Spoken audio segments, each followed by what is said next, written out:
안녕하세요. 2월 17일 월요일입니다. 오늘은 고린도전서 14장 39절 40절입니다.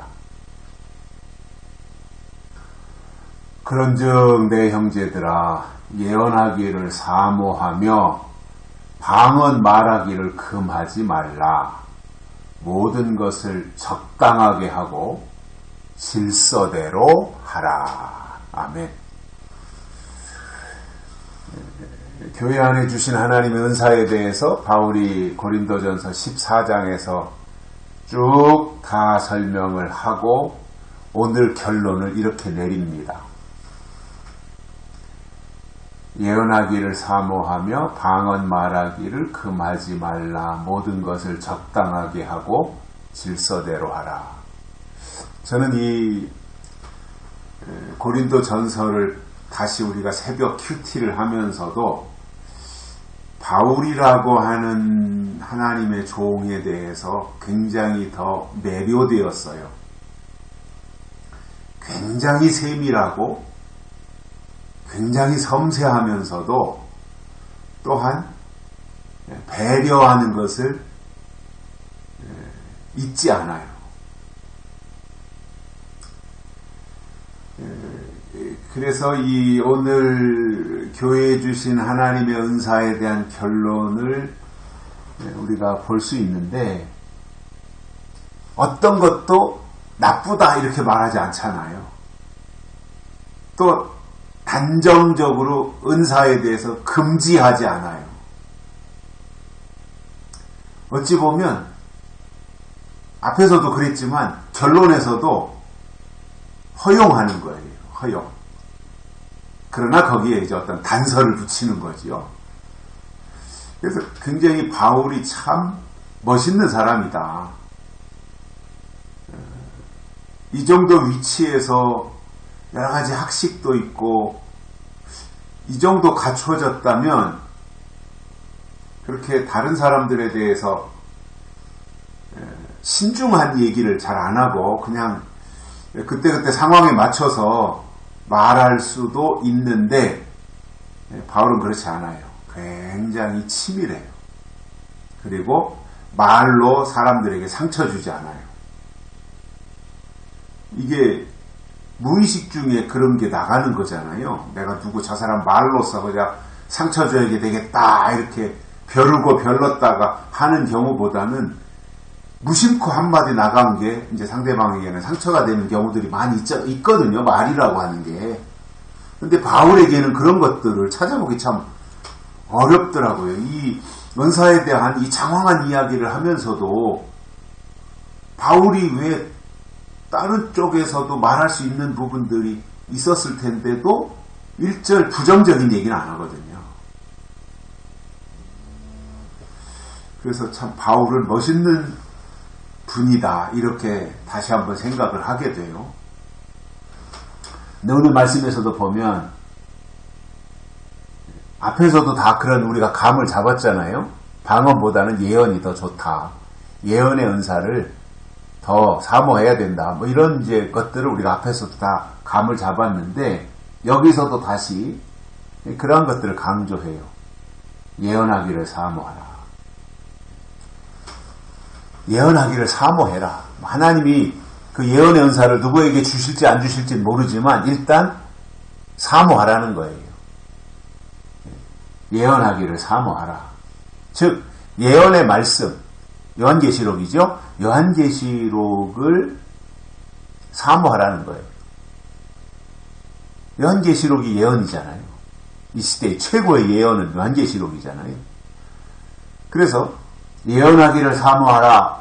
이것을 요한계시록의 약속의 말씀을 사모하라. 이렇게 바꿀 수 있지 않습니까? 뿐만 아니라 방언 말하기를 금하지 말라. 이런 부분이 참 바울에게 반하는 그런 부분들이라고 저는 보거든요. 방언 말하기를 금하지 말아라. 교회 안에서 방언하는 거에 대해서 금지하지 말아라. 왜냐? 그것도 하나님이 주신 은사니까요. 다만 앞에서 어떤 경우에 이제 방언을 하고 또 뭐 통역이 없으면 방언을 하지 말고 하나님을 상대해서 나 혼자 하나님을 향해서는 방언하지만 사람을 향해서는 방언을 하지 말아야 되고 뭐 이러한 것들을 쭉 다 앞에서 설명을 해줬는데 그럴지라도 나와 하나님과의 관계 속에서 방언하는 것은 허용되어진 일이기 때문에 교회는 방언하는 것을 금하지 말아라 이렇게 설명해주고 있습니다. 참 멋진 거지요. 그러면서 예언은 사모하고 방언 말하는 것을 금하지 말라. 그러면서 그 다음 말이 더 중요하잖아요. 40절이. 모든 것을 적당하게 하라 이거예요. 치우치지 말아라. 지나치지 말아라. 적당하게 하라는 거예요. 이것만 옳고 뭐 내가 하는 것만 옳고 내 말은 다 맞고 뭐 이런 식으로 이제 막무가내로 가면 불협화음이 생기고 잡음이 나오게 되잖아요. 예언을 하든 방언을 하든 모든 것을 적당하게 하라는 거예요. 뿐만 아니라 더 중요한 게 뭐예요? 질서대로 하라 이겁니다. 질서 있게 하라는 거예요. 무질서하게 하지 말고 질서 있게. 참 멋있는 말이잖아요. 질서라고 하는 게. 하나님은 질서의 하나님이시고 교회도 질서인데 교회가 여러 사람들이 각계각층의 사람들이 다 모여 있지만 그 교회가 잘 이렇게 신앙적으로 발전해 갈 수 있는 것은 질서, 교회 안에 있는 질서를 서로가 존중하고 지키기 때문에 그것이 가능한 거지요. 세상 집단 같으면 그게 어찌 가능하겠습니까? 교회라고 하는 것은 나이가 많이 드신 분서부터 어린 사람들까지 쭉 이렇게 이어져 하나의 공동체 생활을 하고 있는데 세상의 어떤 사회의 어떤 단체와는 다른 구성원들이잖아요. 다른 공동체잖아요, 교회는. 세상의 어떠한 공동체는 뭐 어떤 끼리끼리 집단이잖아요. 친목회가 됐든 동창회가 됐든 뭐 이렇게 뭐 그런데 이 교회는 그 친목단체와는 또 완전히 성격이 다르잖아요. 신앙을 위해서 모여 있다 보니 80세, 75세, 70세, 65세, 60세, 55세, 50세 이렇게 쭉 이어져서 30대, 25세, 20세 뭐 그 아래로 중고등부 뭐 이런 식으로 다 이어져도 서로 존중하고 교회는.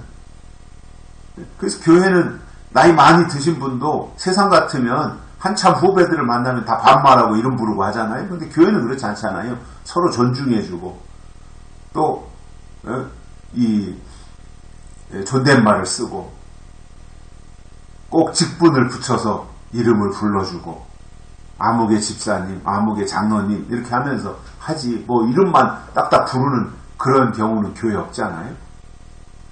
이게 이제 세상의 어떠한 공동체와 교회는 다른 거예요. 교회에서 제일 중요한 것은 믿음이고요. 믿음을 위해서 모이는 것이고 그 믿음을 위해서 이제 말씀을 듣는 것이고요. 근데 이제 그 말씀이 예언의 말씀일 때 더 큰 믿음의 성장으로 갈 수 있는 것이 만들어지는데 그것을 위하여 교회의 하나님이 각양의 은사를 다 주신 것이고 그것을 받아 사용할 때는 적당하게 하고 질서대로 해야 된다. 이것으로 바울이 은사에 대한 결론을 내리셨습니다. 여기까지 하겠습니다. 고맙습니다.